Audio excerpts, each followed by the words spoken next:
Você já fez uma merda? Bateu o carro, eu sei que eu bati na traseira do carro. E meu carro bateu bem na parte de trás.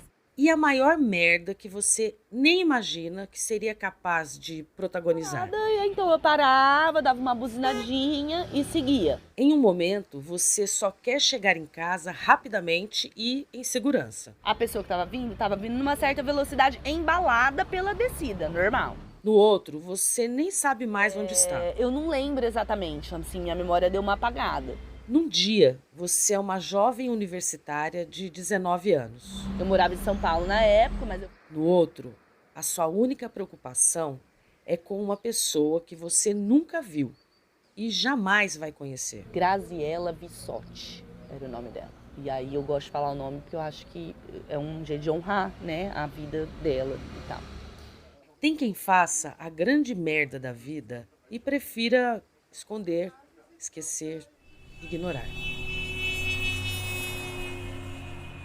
E tem quem encara o touro de frente, assume literalmente os seus BOs e conta uma passagem ruim da sua vida em um podcast. Não é a história que importa, é o jeito que a gente conta a história.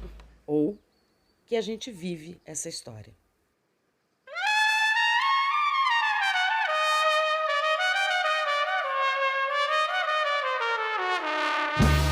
Eu sou a Dani Antunes e esse é o Escuta Aqui, o podcast das histórias de pessoas do interior de São Paulo. Neste, você vai conhecer a Fabi Marques, que é jornalista, sonha em ser escritora e se envolveu em um trágico acidente de trânsito que abriu as portas para uma nova forma de ver o mundo.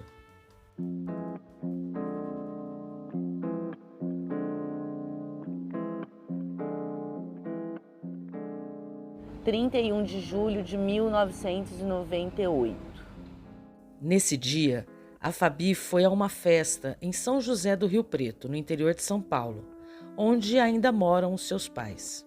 Eu não tinha bebido, porque nessa festa tinha cerveja e nessa época, muitos anos atrás, eu ainda não gostava de cerveja. Era uma boate, se chamava Bloom, e no convite tinha uma regra: todos tinham de ir de preto. Mais jovem como era, fui embora bem tarde, tipo 5 horas da manhã. Parei com os amigos para comer lanche. Depois, ela deixou um amigo na casa dele e seguiu sozinha para a casa dos pais.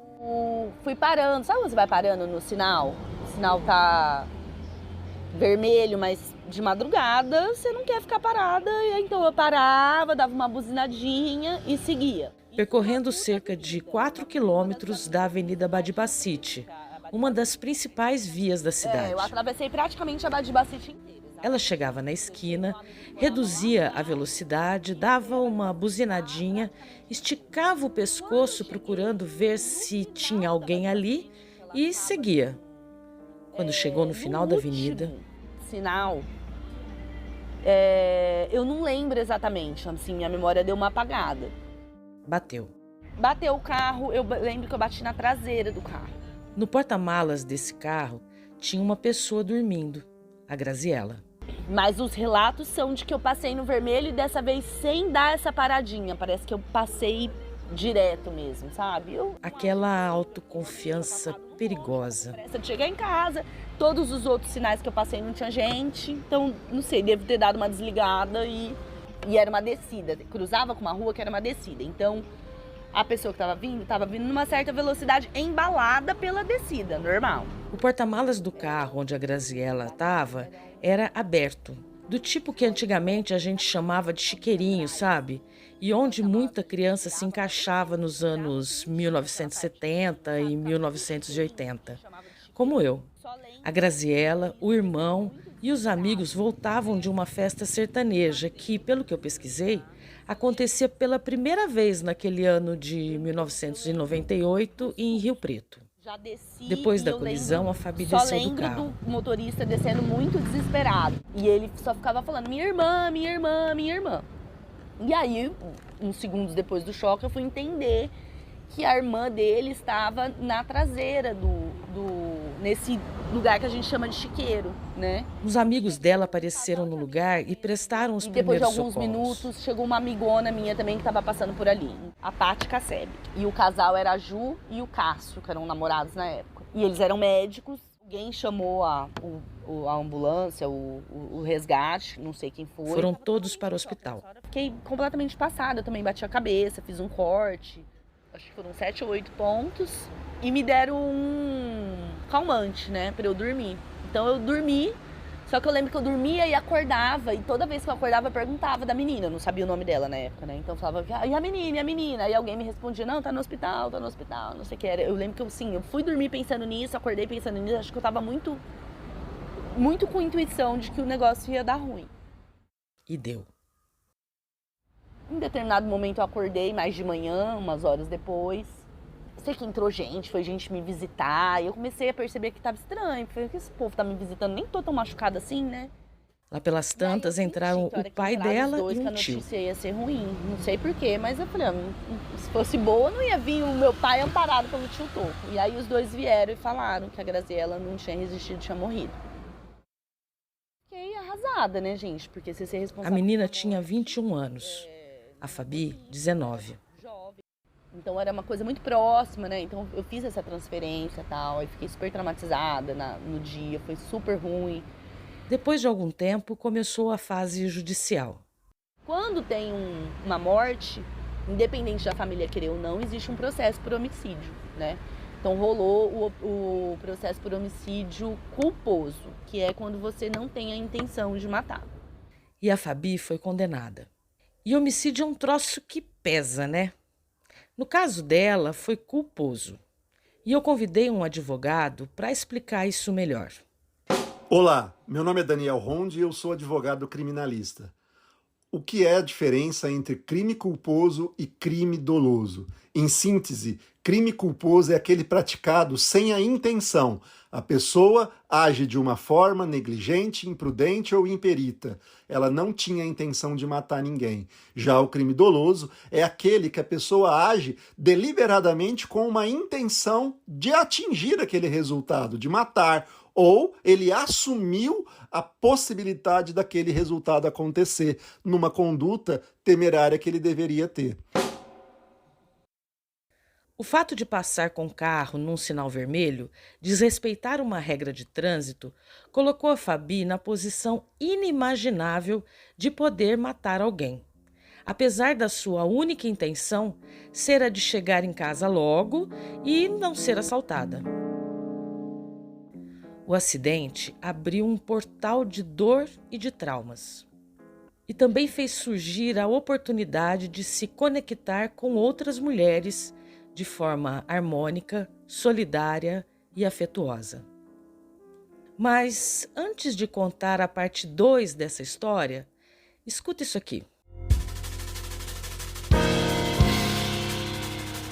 Esse episódio do Escuta Aqui faz parte da campanha hashtag O Podcast é Delas 2023, que dá voz a mulheres podcasters no Brasil.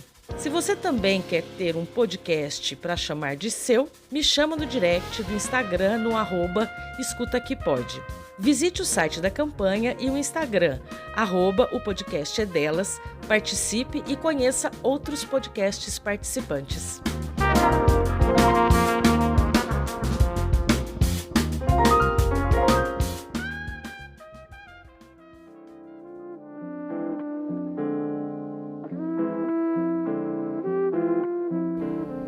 O acidente foi em 98, a minha condenação saiu em 2001. 2 anos sem carta e de serviços comunitários. E aquilo, como eu me sentia culpada, eu achava bom eu pagar de alguma forma, sabe assim? Então, assim, eu não tive revolta nenhuma de ser condenada. Foi até não, eu vou pagar, né? Vai apaziguar talvez um pouco minha culpa. A Fabi morava em São Paulo, onde fazia faculdade de jornalismo. A condenação saiu no final do curso. Apresentaram para ela uma lista de possibilidades, dentre elas a de prestar serviços no Conselho Estadual da Condição Feminina. Nessa época eu tinha zero entendimento de feminismo. Apesar de já ser uma jovem mais descolada, aberta, ela não entendia nada sobre isso. Não sabia que existia esse conselho, sabia que existia feminismo, sabia do movimento e tal, mas não entendia nem direito para que servia, pra ser bem sincero. Então, a Fabi teve o seu segundo grande encontro com uma mulher. Na verdade, Foi um presente, várias. porque era um órgão do governo estadual, com só mulheres trabalhando. E aí tinha várias frentes de trabalho. Tinha alguma parte que era para atender mesmo mulheres em situação de violência doméstica e tal. Esse trabalho eu me envolvi muito pouco. Quando ela chegou lá, o pessoal do conselho queria converter em cartilha o conteúdo de um workshop sobre tráfico de mulheres. Estava tudo registrado em Trocentas mil fitas. para serem decupadas. Um serviço que todo jornalista sabe bem o que é. Quem faz podcasts como eu também. Tem que ouvir, ou no caso dela, assistir tudo, marcar os minutos e transformar em texto. Foi o que a Fabi fez. Então eu passei o tempo inteiro que eu estava lá decupando essas fitas e transformando isso num material para alertar as pessoas sobre como é o tráfico de mulheres, como evitar e tal. Então foi uma experiência maravilhosa para mim, tanto como profissional, que era recém-formada e não tinha experiência nenhuma, quanto como mulher, né? Porque dei de cara com uma realidade que eu não sabia que existia e aí Esse trabalho também a fez se interessar pelo assunto. Passou a ler os livros da biblioteca que existia no conselho e a se conectar com as histórias que passavam por ali. no conselho abriu meus olhos para as mulheres em situação de violência. Que eu também era uma coisa fora da minha realidade, mas eu comecei a ver ali perto. Eu falei, nossa, gente, existe, não é pouco. Né? E aí teve um caso de uma menina que chegou lá, essa eu peguei, junto com a pessoa que atendeu. Que ela estava querendo denunciar o padrasto, porque o padrasto abusava dela, e só que a mãe não acreditava nela, ela estava sem saber o que fazer. Ela também participou de um projeto sobre mulheres que trabalham na Polícia Militar de São Paulo. Então era para fazer um levantamento de quantas mulheres tinham, quem era e tal. E aí precisava de alguém para redigir os textos, compilar os dados e tal, e me contrataram para esse projeto. A Fabi, além de prestar o serviço comunitário, determinado pela condenação judicial por homicídio culposo, eventualmente também foi contratada pelo Conselho para outros projetos e começou a sua carreira como jornalista e a sua trajetória feminista. Foi isso, então um negócio que era para ser um drama, foi um drama. Não vou tirar o drama que morreu uma pessoa, mas pessoalmente para mim acabou me trazendo frutos mesmo, assim, foi uma oportunidade de trabalho e de vida que até hoje eu agradeço de ter tido a oportunidade de prestar um serviço comunitário que foi rico para mim também, não só para os outros, né? Eu também aprendi, me ajudou também. Mais tarde, quando estava grávida do primeiro filho, ela se interessou pelo movimento do parto humanizado. E aí entrei no movimento de humanização do parto. Foi aí que eu comecei a entender mesmo, me entender como militante, como ativista, e aí comecei a entender mais direitos de mulher, o que a gente precisa fazer, o que a gente precisa conquistar. A Fabi hoje faz parte do Juntas. E é um coletivo feminista, antirracista e anticapacitista do PSOL.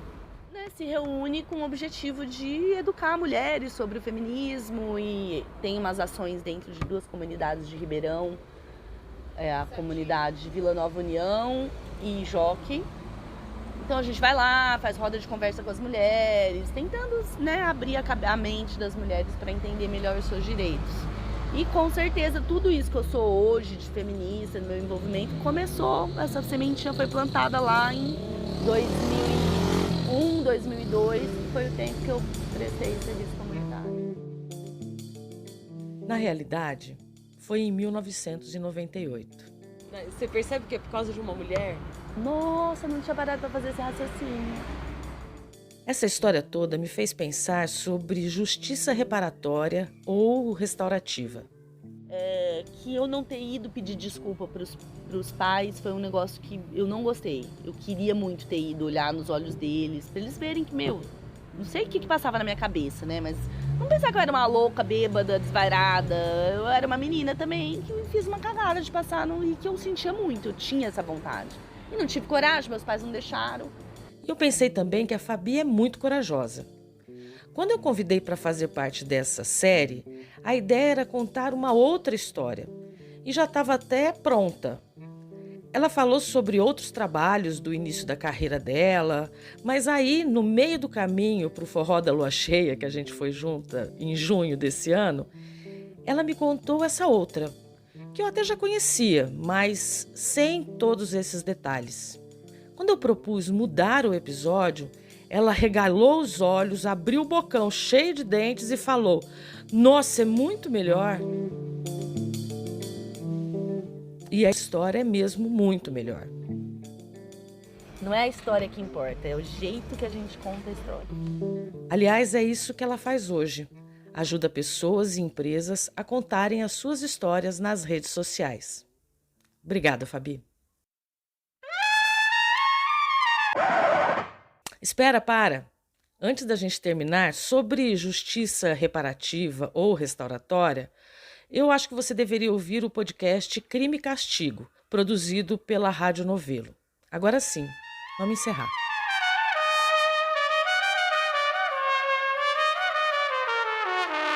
Esse episódio do Escuta Aqui faz parte de uma temporada que conta histórias de mulheres do interior de São Paulo.